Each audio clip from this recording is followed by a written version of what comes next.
aluna do terceiro ano do ensino médio. Sou Viviane Soares, professora de História. Estou hoje aqui para a gente ter uma aula cujo assunto é a Segunda Guerra Mundial. Vamos lá? Na aula de hoje, a gente vai estudar um pouco mais sobre a Segunda Guerra Mundial e espera-se que ao final dessa aula você seja capaz de compreender o projeto autoritário e expansionista de determinados estados como fator preponderante para que essa guerra acontecesse, né? Também vamos entender como é que Estados Unidos e União Soviética, né, se sobressaem após essa guerra e se tornam grandes potências que vão aí, né, protagonizar um outro momento histórico que ficou conhecido como Guerra Fria. Vamos lá? Como tudo começou? É uma pergunta que nos inquieta, né? Como é que a Segunda Guerra começou? Como é que depois de ter vivido uma grande guerra, como foi a primeira, a gente ainda vai ter aí a eclosão de outro movimento parecido? Então, para a gente falar da Segunda Guerra Mundial, será que a gente precisa falar da primeira? São algumas questões importantes, né? A gente precisa falar da primeira, sim. Né? E uma das coisas importantes, né, para a gente entender os porquês da Segunda Guerra Mundial fica lá, né, no desenvolvimento e lá no finalzinho da Primeira Guerra Mundial.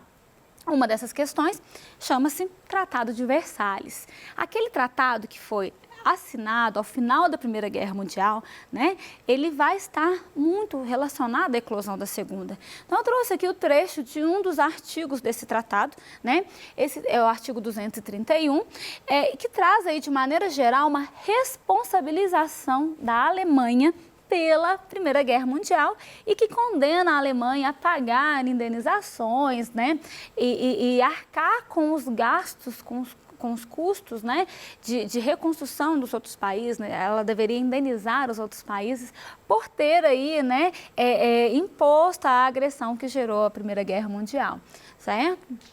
Então, esse Tratado de Versalhes, ele gerou uma série de manifestações na Alemanha. Por quê? Além de estar condenada a pagar indenizações, a devolver territórios que ela havia dominado, né, durante a guerra, ela também foi impedida de se militarizar, né? Então, de produzir armamentos. Então, tem uma série de questões que gerou um descontentamento muito grande. Na imagem, a gente pode ver, né, manifestação acontecendo na Alemanha que vai falar que o Tratado de Versalhes é um tratado da desonra, né? Fora com o Tratado de Versalhes, ou seja, manifestações contrárias. Entende-se que o Tratado de Versalhes, ele gerou aí para a Alemanha uma humilhação muito grande. E ele ajuda a gente a compreender a guerra como outras situações. Por exemplo, a Liga das Nações, que foi criada ao final da Primeira Guerra Mundial e que deveria ponderar as relações para impedir que outro conflito acontecesse e não agiu conforme ela deveria, né? É um fator. Há também a questão da descrença no modelo liberal democrático, né? E aí a gente tem a crise de 29, as consequências dessa crise, as críticas, né, ao modelo liberal. Isso também ajuda a gente a compreender o desenvolvimento da guerra e a política de apaziguamento, né? No momento em que temia-se o avanço socialista, as ações da Alemanha, elas não foram vigiadas de perto, né? Houve uma política de apaziguamento no sentido de que não havia muita intervenção. Tipo, olha, os alemães estão avançando? Ah, estão, mas pelo menos estão impedindo que o socialismo domine o mundo, né? Então tinha muito essa ideia aí que acaba que não há uma contenção aí da Alemanha nesse contexto. Bom, além da Alemanha, a gente tem outras políticas agressivas, expansionistas, nesse momento que a gente está falando aí. Então, a gente vai falar um pouquinho desse projeto expansionista, tanto da Alemanha quanto da Itália e Japão. A Itália, por exemplo, ela invadiu a Etiópia, a região da Albânia, né? Já tinha uma presença muito forte dos fascistas, né, na região dos Balcãs, buscando um posicionamento estratégico, né, perto do mar Mediterrâneo. A gente tem a Alemanha que se expande, né, para a região da Renânia, da Áustria, Tchecoslováquia e Polônia, né? Acontece a Anschluss, que é a anexação da Áustria após um plebiscito, né? Então a Alemanha vai anexar. E a gente tem, por outro lado, também o Japão, que havia passado pela Revolução Meiji, que havia passado por um processo de modernização, de expansão econômica e que vai também, né, começar aí uma expansão imperialista para a região do Oriente, né, e para a região do Oceano Pacífico. Mais tarde a gente vai ver que esse Japão ele vai se invadir pela região da Ásia e vai gerar conflitos tanto com a União Soviética quanto com os Estados Unidos, né?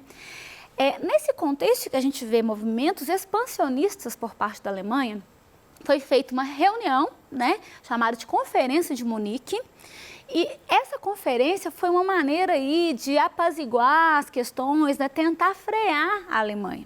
Então, ficou estabelecido nessa reunião o seguinte: o que a Alemanha já fez até então, está feito, né, vai ser reconhecido, mas que a partir daquele momento os alemães não poderiam mais expandir para outro território. Tá? Não poderia buscar outro território. Então, foi uma maneira aí que as potências europeias encontraram para tentar conter, percebendo que a Alemanha já estava saidinha demais, né? Já estava aí avançando demais.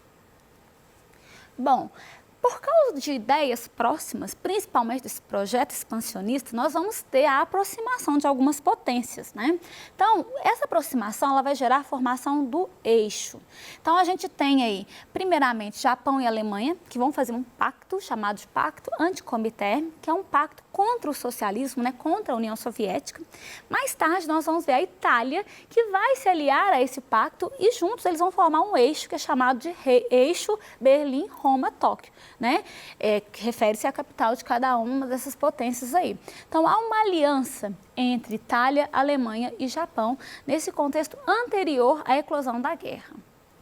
Bom, sobre a expansão alemã, esse mapinha ele ajuda a gente a compreender um pouquinho esse processo, né?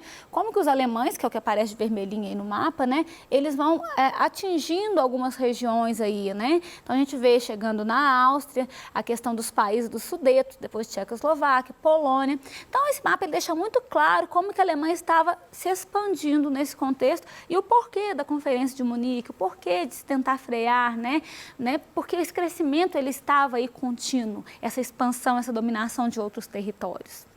Bom, foi feito um pacto de não agressão, nesse contexto aí, entre a Alemanha e a União Soviética. A gente pensa, mas como que pode, né, a Alemanha fazer um pacto com um país socialista, né, já que havia dentro do nazismo e do fascismo também, a gente pode comentar, o combate ao comunismo, né, a perseguição. Mas esse pacto ele se justifica até mesmo por características da Primeira Guerra. Na Primeira Guerra Mundial, a gente viu que a Alemanha ela atuou em duas frentes, né, então ela atacou tanto do lado ocidental quanto do lado oriental, e isso não foi interessante. Então, na Segunda Guerra, já havia, né, no contexto anterior à Segunda Guerra, né, havia uma preocupação muito grande por parte da Alemanha de não ter que atuar em duas frentes, né, e não ter que enfrentar a União Soviética. Por isso foi feito esse pacto de não agressão, que dizia que nem a Alemanha atacaria a União Soviética e nem a União Soviética atacaria a Alemanha.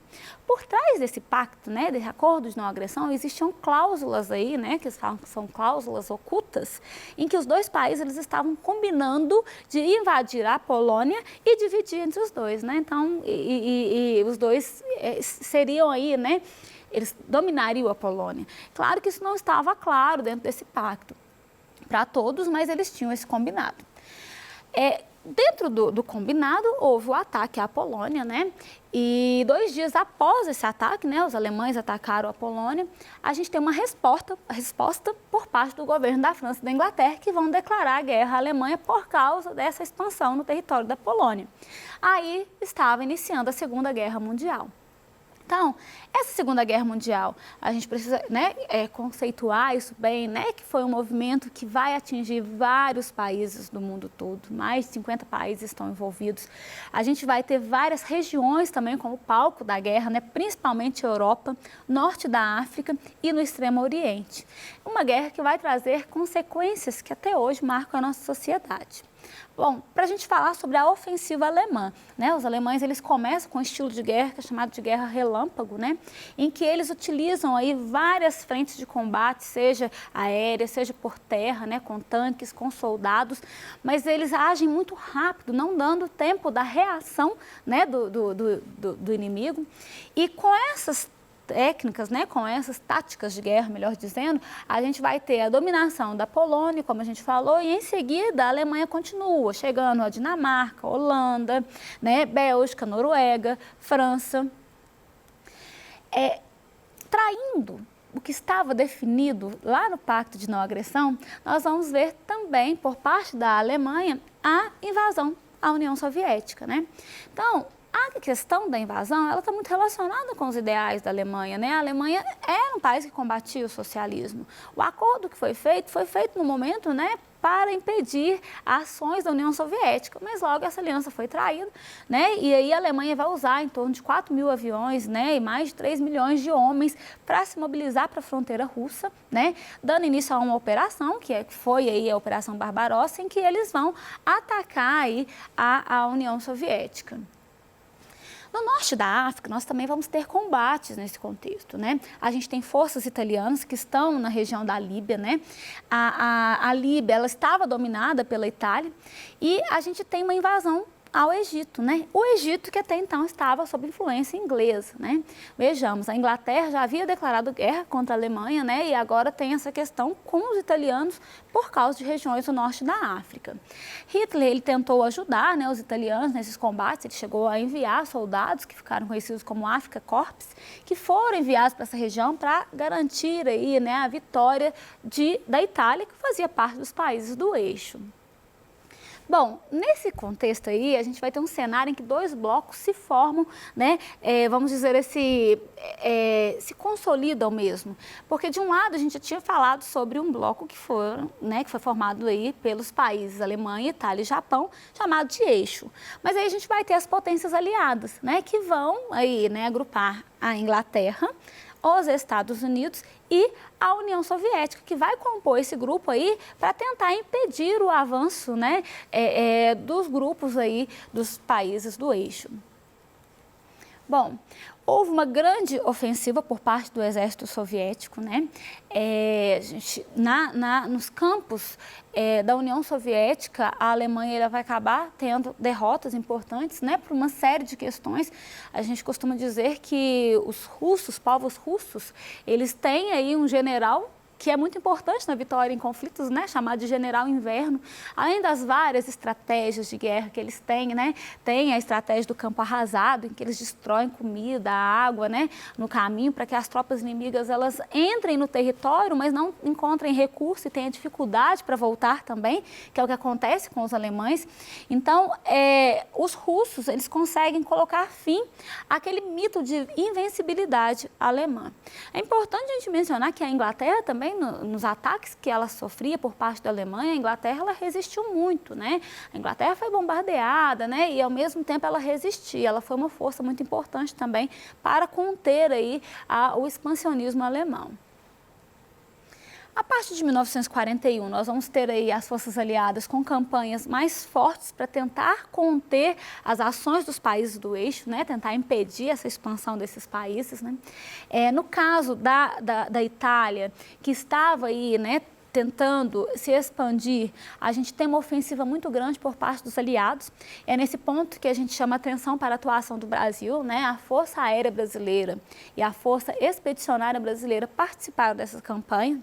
Até foi nesse período que surgiu, né, o símbolo do Exército Brasileiro lá, né, que dizia que a cobra ia fumar. O presidente do Brasil, nesse contexto, ele dizia que era mais fácil uma cobra fumar do que o Brasil ir para a guerra. E o Brasil foi para a guerra e eles usaram o símbolo do exército, uma cobra fumando, numa referência a essa descrença de que participaria. Então é muito importante também a atuação dessas tropas nos combates, né? E ajudar aí, inclusive, na contenção dos italianos. O Mussolini, a partir dessas campanhas, ele acaba sendo capturado, né? E foi fuzilado. Bom, a gente tem um momento aqui que é muito importante dentro da história da guerra, porque ela acontece em várias frentes, né? E a gente tem um predomínio durante um tempo muito grande dos alemães na região da França, né? A França foi dominada e passou a ser totalmente controlada pelos alemães durante a guerra. E foi preciso que os países aliados, né, conseguissem aí criar um plano para tentar tirar os nazistas da região da França. Então, esses países, eles se reuniram, né? Inglaterra, Estados Unidos até e os outros aliados, né? Criaram um projeto que demorou muitos anos para poder, né, arquitetar, que ficou conhecido aí como o Dia D, ou o desembarque na Normandia, né? Dentro desse projeto, que foi muito articulado, eles fizeram aí manobras insinuando que eles desembarcariam numa região, atraindo os nazistas para essa região, né? Eles chegaram a mandar paraquedas com bonecos, né? Na verdade, não eram soldados, né? Mas atraindo os nazistas para essa região. mas atacaram em outra frente. E isso fez com que essa operação tivesse um grande sucesso, né? E eles conseguissem tirar os nazistas da região da França. Ao mesmo tempo, a gente tem um papel muito importante da União Soviética, né, tentando por outras regiões, que é a região do leste europeu também, e retirando os nazistas aí, né, do cenário. Várias derrotas foram impostas pela União Soviética aos alemães. E em 2 de maio de 1945, a Alemanha assinou a rendição para os militares soviéticos.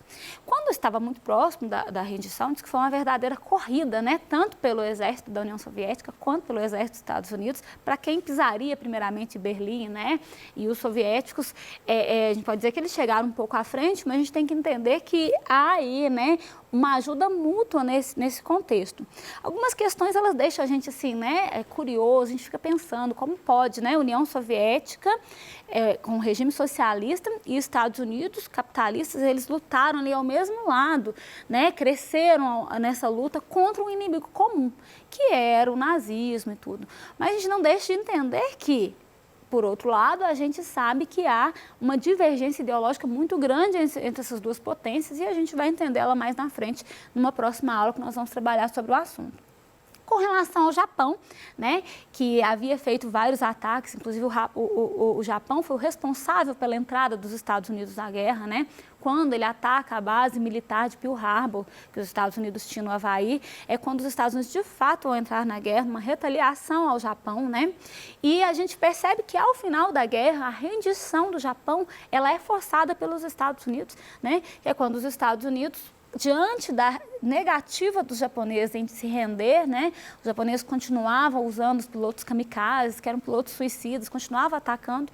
Então, com uma justificativa para obrigar a rendição, os Estados Unidos utilizaram a bomba atômica, né, que foram aí lançadas nas cidades de Hiroshima e Nagasaki, gerando aí a destruição total da cidade, né, um grande número de mortos e consequências que permaneceram durante muito tempo no solo daquelas cidades, né. Também a questão aí da bomba atômica, nós teremos a oportunidade de falar mais a fundo sobre ela numa próxima aula. Bom, então se liga na questão. Tem uma atividade sobre o que a gente falou aqui, né, deixando assim bem certo que nós vamos tratar mais ainda sobre assuntos referentes à Segunda Guerra em outras aulas, nas aulas do Enem, mas uma questão aqui para a gente poder trabalhar, né? Aqui a gente tem um meme que aí na primeira parte fala, olha, como Hollywood diz que foi a Segunda Guerra Mundial. Então, os filmes de Hollywood, geralmente, ele apresentam os Estados Unidos como uma força grande que expulsou os países do eixo, né? E depois a gente tem um outro meme que vai dizer como foi realmente, né? Uma outra parte do meme. E aí a gente tem a União Soviética enorme, né? Lutando contra os nazistas. A gente tem também os Estados Unidos, né? Tem aí uma figura de uma França fraquinha, que parece uma galinha, né? Ela está representada como uma galinha, mas a gente vê aí que dá um protagonismo maior para a União Soviética também. Então, com base nesse meme que está sendo utilizado aqui, eu trouxe algumas questões. Quais países estão sendo representados nesse meme? Que imaginários os filmes hollywoodianos nos trazem sobre a atuação dos Estados Unidos na guerra? E o que o assunto tratado na aula de hoje nos mostra sobre o protagonismo de outros países nessa guerra? Então, alguns pontos para a gente pensar, né? Para a gente ir discutindo aqui. Primeiramente, pensar, né? O meme traz, né? Estados Unidos, União Soviética, Itália, Japão, França, Alemanha, né? E o imaginário que se difundiu, né, que se disseminou, é de os Estados Unidos como sendo protagonistas, como se eles sozinhos tivessem conseguido acabar com os países do eixo, né, acabar com o nazismo, que era visto como mal nesse contexto. E depois, sobre o assunto, né, a gente consegue perceber sobre o protagonismo relacionado ao assunto da aula de hoje, que a União Soviética ela teve um papel muito importante na luta contra o nazismo, né? E não só a União Soviética e os Estados Unidos, mas a gente sabe que era uma aliança com outros países também assumindo aí o protagonismo nesses conflitos, certo? Então, gente, fique ligado. Nas aulas do Enem, nós vamos ter oportunidade de tratar mais sobre assuntos referentes à Segunda Guerra Mundial, tá? Até lá!